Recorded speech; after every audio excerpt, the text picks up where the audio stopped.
So I went shopping at the range, looking at all the lovely lights and chandeliers. How to put a chandelier, how to hang one up. So I've unscrewed it, take that part off, put the golden chandelier pendants on, and then put the underneath part back on and screw it on. Very simple DIY.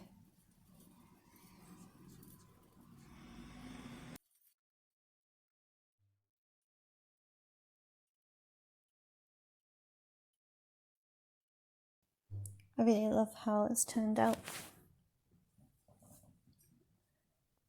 I do love a good crystal. So another idea is compare to different shops the same chandelier which was identical, one silver, one gold. And what you could do is just get some gold spray and just spray it the colour that you like. This is the one I'm picking out at the range. That's so pretty. Shop. What was in the store.